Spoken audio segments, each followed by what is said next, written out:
And it looks like we're live. Welcome back. Today we're here with Joel Hawbaker, who helps families who are going through divorce. As a teacher, he's seen a lot of families that are, going through that unfortunate process where the kids are caught up between the parents with the divorce and everything. So, since he's an expert at this, I decided to ask him today, stay together for the kids, yay or nay? Is it a good idea to try to make a bad relationship work for the sake of the kids, or is it better to get the divorce? Or with your experience, Joel, what's your take on that? That's a good question. So you mentioned that I'm a history teacher, and one of the things that my kids in my class find very frustrating is the answer to a lot of questions about history is it depends. And I would give you the same answer. Is it better to stay together for the kids? It depends. In general, I would say yes. I would say if you are in a relationship with someone where you have had kids together, in general, do everything you can to make it work because that's going to be healthy for your kids. Now, having said that, there's sometimes it's just not going to work because one person has already checked out or the other person has already checked out. Or if there is abuse, I'm not telling you to stay in an abusive relationship. That's not any kind of advice that I would give. What I can say is stay together for the kids doesn't necessarily have to mean stay married for the kids. I went through my own divorce 10 years ago. I've got two daughters who are both now teenagers. And again, their mom and I have been divorced for a decade. We still live about 2 miles from each other. She remarried, I remarried, but we live close enough together to where we can still try to co-parent our kids together, right? And I know that's not feasible for everybody. I've worked with some clients who live literally on opposite sides of the country, and that can be very difficult. But in general, I would say that the best thing you can do for your kids is to have a good relationship with the other birth parent, right? Because that's a part of who those kids are. And so if you can have a good relationship with them, even if you're not married anymore, that's a important part of helping kids grow up in the way that they're supposed to in terms of helping them to be responsible and helping them. Like if you, let me put it this way, if you look at the statistics of kids who come from families of divorce, everything is worse. School grades are lower, teen pregnancy rate is higher, social anxiety is higher, the percentage of them that go into college is lower. And so what I try to do is I try to help people beat those statistics by not falling into the typical traps of what often happens to parents when they divorce. Because a lot of times when parents divorce, they treat each other poorly afterward. And the people who get hurt the most because of that are the kids. So my job is to try to help those families figure out how to do life together better. Right? Whether they're divorced or not, that's not really my field. I'm not a marriage counselor, would never claim to be.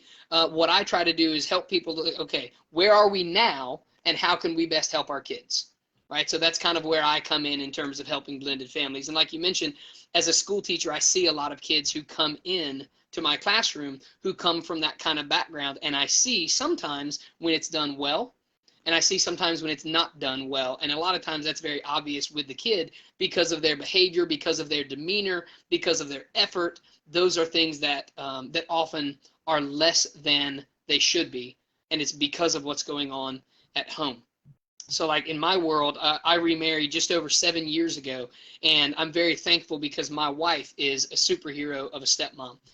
She and I have tried to provide a stable home for our kids. My ex-wife and her husband tried to provide a good home for our kids as well. And my job is not to sit in judgment over anybody. My job is to simply try to help them make their homes more stable and make the parents get more comfortable working with each other for the sake of their kids. That's kind of what I try to do. That is really fascinating, actually, the insight you provide here and the things you bring up, because that original question of is it good to stay together for the kids or not? I've been contemplating that because of my own, family background, and also just for life in general. Looking at my own future, and there's certain possibilities you might have to consider. So how's all that work?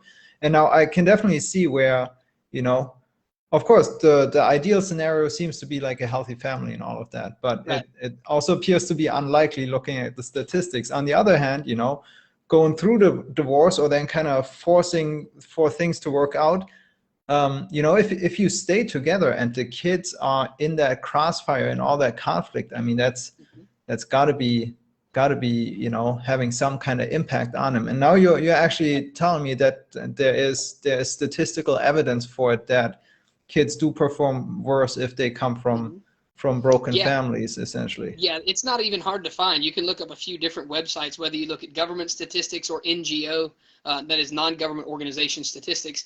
But the picture that is painted for kids who come from that kind of home is not overwhelmingly positive. The problem is the divorce rates are, I think it's close to 50% for first marriages, and it's something like 70% for second marriages. Well, I'm in a second marriage. I don't want to be part of the 70% that gets divorced a second time. I don't want to do that. I went through it once. It was horrible. I want to stay married for the rest of my life. And I want to help other people do the same thing. So a lot of the people that I work with have already been through a divorce. And my job is to help them not go through it a second time, because one of the major causes of those kinds of disagreements or major causes of relationship problems for second marriages is problems with somebody's ex. Really? Right? Yeah, well, because the thing is, when you think about it, like, I'm divorced and remarried and we've got 2 kids. What I do with my kids also could negatively affect my ex-wife's home. What she does with our kids can negatively affect my relationship if we let it. And so the question is, 1, how do we not let it? 2, how do I encourage parents like myself to work well with their ex despite the emotional hurts coming from a broken relationship? And that's a lot to ask of a parent. There are no easy answers. There's no, you know, I'd love to give people like a silver bullet or a magic formula, because then I could just retire tomorrow and just say, here's all you need to. It doesn't exist. It takes hard work and it takes time. But there are 2, if I can, there's 2 key principles that I'd like to share that I share. Yeah, I was just going to ask if you can kind of give us an insight into what that work looks like. I mean, it sounds big and complicated. Can you make it a little more approachable for us? Sure. Yeah. So the thing is, it's simple, but it's not easy. That is, it's not complicated, but it's very difficult, right? So there's 2 key pillars that I share. The first one is very, very easy, and that is to be the kind of adult you want your kids to become. I mean, really stop and think it through. Do you want your kid to be the kind of person that talks badly about others behind their back? Do you want to be the person who stays bitter for their whole lives? Do you want to be the kind of person who is wanting to go out of their way to get back at someone who has hurt them? Because that's how a lot of parents of divorce react toward their ex, right? They badmouth their ex, or they use their kid as some kind of leverage, or they go out of their way to hurt their ex even after they're divorced. Well, if that's the way you want your kid to be when they grow up, then great, you're setting a good example. But if you don't want your kid to be that, then you need to not be that. And that's why I say it's simple in theory. It's very difficult in practice. So that's the first principle, is be the kind of adult you want your kids to be. The second one, everybody's heard of. We learned this in kindergarten, and that was the idea of the golden rule, which is treat other people the way you want to be treated, right? And again, that sounds very simple. Be nice to people, treat them well. Well, that's easy until you realize that means treating your ex the way you want to be treated, not treating your ex the way you think they deserve based on the emotional pain that you've gone through, right? It doesn't matter what my ex-wife or I have done to each other. If I want my kids to treat their mom well, what's the best way that I can teach them how to do that? It's to treat their mom well. Even if I'm mad at her, even if I'm angry, whatever it is, I need to not badmouth her. I need to be good to her. I need to treat her well. 1, because it's the right thing to do, but 2, so that my kids learn that even though their mom and I are divorced, it's not okay to treat their mother badly, right? And that's, again, those 2 things overlap a lot. Treat people the way you'd want to be treated and be the adult you want your kids to become. Those things overlap a lot, but just those 2 principles, if we evaluate our decisions in relationships based on those 2 things, that will go a long way toward helping create more stable and less friction in those relationships. Now, does that mean that sometimes that one person is going to get the short end of the stick? Does that mean sometimes things are going to be unfair? Yes. But guess what? Life's never been fair. We all know that. We all learned that when we were young, right? How many times did our parents say to us when we said, well, Mom, that's not fair? And they go, life's not fair, honey. Rub some dirt on it. You know? I don't know what the German equivalent of that is. You mentioned before we came on here that you're originally from Germany. Like, I don't know what the idiom is, but like, rub some dirt on it, or, you know, suck it up, buttercup. or whatever it may be. Like, sometimes you just have to toughen up a little bit. And as adults, we need to learn that. We need to remember that, and we need to teach our kids that the sort of more accepted term for that is we need to teach our kids to be resilient. We need to teach them to overcome difficulty instead of just blaming our problems on other people. Well, they made it hard for me because. Okay. I'm a soccer coach. That's one of the things that I do. You know, the other team's job is to beat us. Our job is to beat them. Sometimes they're going to play unfairly. Guess what? That's the referee's job to sort out. We still have to do the best that we can do. Sometimes in life, things are going to happen to you that are not fair. The worst thing you can do is just sit down and complain and get bitter and blame other people. The best thing you can do is to figure out how to overcome it, even though it's not fair. Life's always going to be unfair. Yeah, that's exactly what I'm hearing here is in a lot of self-development circles, people call it the victim mindset, and kind of letting go of that and just, empowering yourself and being empowered. Yeah, 100%. And thereby being the best you can be.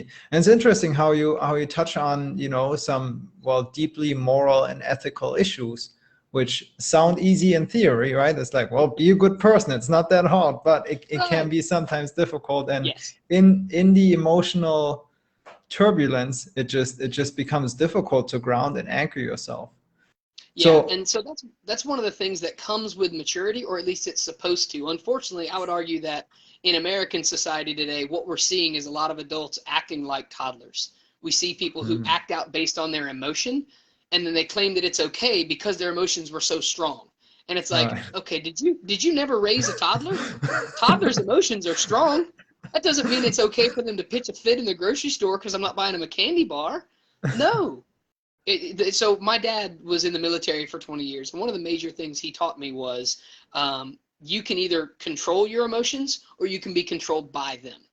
Now, emotions are very powerful, and as we see, tapping into people's emotions can start political movements. Tapping into people's emotions can start moral changes, and it's not bad. Emotions aren't a bad thing.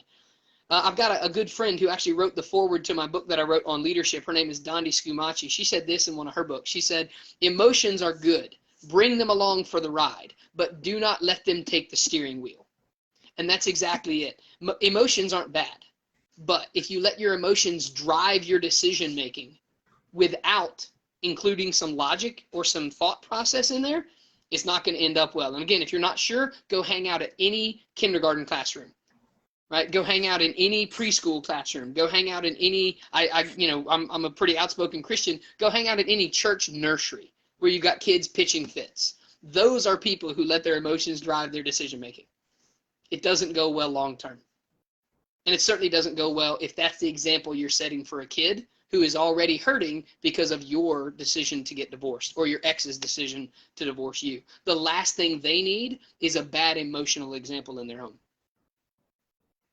Totally. I love your perspective on that and how you make it very pragmatic. It's very refreshing, and you keep it very, very common sense. I really like that. It's a good straightforward approach to it. I do want to unravel one thing briefly, Sure. if we can. From your perspective, what do you think is the main cause, the reason that things have become so emotionally, turbulent, and what are some of the strategies that you have found work best for yourself? Like, what switch have you maybe made in yourself or recognized in yourself that makes it easier to use our, human mind, which makes us human, right? The fact that we use logic and have these conversations on Facebook Lives, that makes us uniquely human. And we don't always let our instincts and our emotions rule our life. So why do you think it is exactly what you said in American society today? How are we regressing to that? So I think it's a couple things. One, people are realizing that emotions are powerful tools to get people to act. That is, if and we've used that for motivation for years with children or whatever. We said, well, you should be ashamed to do that action. So what we're using is the emotion of shame to get them to stop doing something. Well, okay, that works for a little while, right? And so the problem is, if that's your strategy, you've got to continue ramping up the emotion over and over and over. Well, that's what's happened in America, especially politically, over the past, I'd say, 6 or 7 years. And I'm not trying to get political in terms of taking sides, right or left, Democrat or Republican. That's not the point. The point is, people have realized that when you get people to respond emotionally instead of rationally, emotionally, they're a lot more likely to make a big commitment than they would if they were thinking rationally. And that's been used by people on both sides of the aisle. And so, unfortunately, one of the ways that I've learned how to not do that as much is simply because I've made mistakes because of my emotions. I struggle with anger for most of my life. I've got a giant punching bag that hangs out in my shed behind my house, and I've had it since I was about 15 years old. And I can remember going and punching that thing until my knuckles were bloody because I just could not get rid of the anger. And my anger has cost me at times. It cost me as an athlete getting thrown out of games. It's cost me as a coach getting thrown out of games. Not very often, but on occasion. And that's a terrible example to set for my kids, for my students, for my athletes. It's a terrible example to set as a father, as a coach, as a teacher. And so I've had to learn, listen, that's not acceptable. That's simply not acceptable. Like, if you're going to feel the anger, channel it in a good way. Well, the punching bag is one of the good ways I've done that. Because the only person that gets hurt if I go drill the bejesus out of a punching bag is me. But if I yell at my kids, if I yell at my wife, if I yell at the referee on a soccer field, now other people are getting hurt and I'm setting a terrible example. And what we're seeing today is a lot of people who don't realize the damage they are doing by acting so emotionally. And because of that, they're also not learning the resiliency of, I need to control my emotion rather than just act out of it all the time. And I'd say that's where our big problem comes in, because unfortunately, in the era of social media and clicks and things like that, the people who get the most press are the ones who channel the most emotional reactions. So you think about it, a lot of the influencers, and I use that term in quotes because I just think it's a little bit ridiculous, but whatever. A lot of the influencers, the reason they are that is because they say things that are designed to get an emotional response, either good or bad. And the bad ones are easier to get than the good ones. And what you don't see a lot of people responding to is a calm, rational, reasonable discussion. That's hard to find when people's attention spans are long enough for a Twitter feed or tweet. Right. And so it's hard to get, people to have these kind of conversations. This is great. I love what you're doing because this right here is what the world needs more of. We need to be able to talk. We need to be able to discuss. We need to be able to do so without getting clouded by all of the emotions that make us act in ways we shouldn't. Would it be easy for me as a divorced dad to be angry at my ex forever and take that out on her? Absolutely. So if you're divorced and you're watching this, please don't hear me saying I've never felt angry or bitter at my ex. No, I absolutely have, and sometimes I still do. I prayed about it this morning when I went for a run. Because there are times when I still feel angry. We've been divorced for a decade, dude. You got to get over that stuff, right? And people go, well, you don't know what they did. Well, I don't have to know what they did. I do need to know. You're mature enough not to keep acting out of that and setting a bad example for your kids. And I'm talking to myself right there. I need to do better about setting a better example for my kids. That's something I've really learned a lot about since my kids became teenagers and they became much more hormonal and they became much more emotional. I realized that the example I had set for them was not what it should have been. And so I've had to grow in the past 4 years since my older daughter became a teenager. I've really had to learn about myself. You got to be different. You've got to do better because the way you're acting, the way you're setting an example, it's not what they need.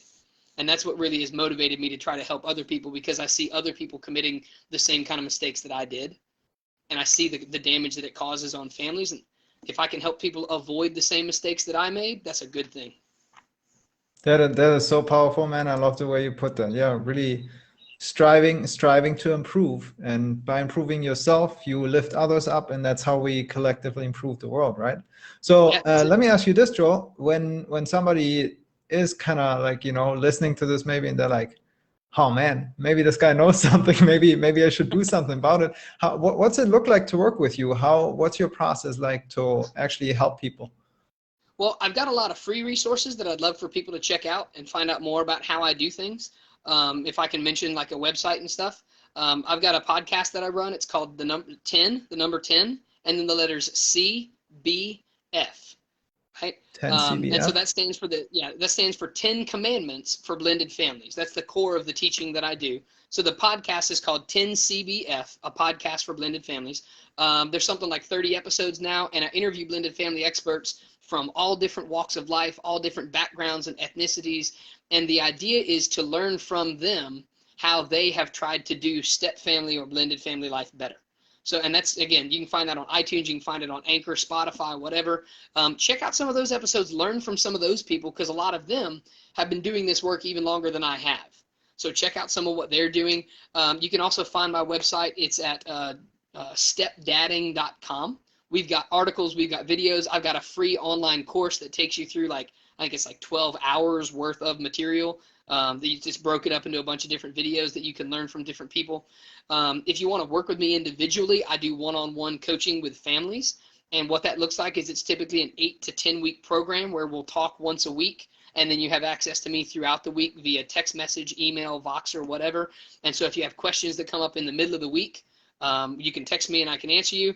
And then on our phone calls or video calls once a week, we'll go over 1 or 2 of those 10 commandments and specifically look at, okay, how does this commandment apply to your family? Because these commandments work for everybody, but they're going to look a little bit different depending on what your family structure is. So that's kind of how the one-on-one coaching works. Gotcha. So I see you've put out this general body of knowledge, and then you really help to connect it to the family that needs it and make it tangible and specific for them. Yeah, that's the school teacher background. I need to make it where people can understand it, and I need to make it where people can apply it, because if they're not applying it, putting it up here hasn't done any good, right? So it needs to be easy to fix here, and it needs to be able to actually put into place in our lives as well. Love it, man. I can feel the passion from you about that, and the enthusiasm and excitement, and that really gets me enthusiastic and excited as well. It sounds like a really important cause, an important thing. How can we help you spread the word about this? Tell us something. What's something that we can do right now to support this mission? I appreciate that. Thank you. So the best thing to do would just be to spread the word about the podcast. Again, spread the word about the website. If you go in there and find an article that has helped you or encourages you, share it on social media. You can find me. I'm on Facebook, Twitter, LinkedIn, Instagram, and it's just my name, Joel W. Hawbaker. There aren't a lot of Hawbakers out there, so ought to be pretty easy to find. But yeah, go through and just share some of what you find that you found helpful. Again, I try to write things, I try to produce things that are practical and encouraging, or practical and inspiring. There's a lot of negative out there. There's plenty of that. I don't need to feed into that. So what I want to do is try to build people up, and then also make it to where they can make at least a little bit of a change today. Right? That's the idea. Because if you make a little bit, you know this, you make a little bit of a change every day over the course of time, that's going to add up into big changes. Exactly. Love it, man. Love it. Thank you so much for being on. We'll do exactly that. We'll spread the word about it. It's a great mission that you're on. And yeah, I really appreciate it. Good work, man. Keep it up. Thank you. I really enjoyed it. Thanks for having me. And I appreciate what you're doing, and let me know how I can help you out as well. Amazing. Amazing. We'll be in touch, Joel. Thanks so much. Thank you. Take care. Have a good one.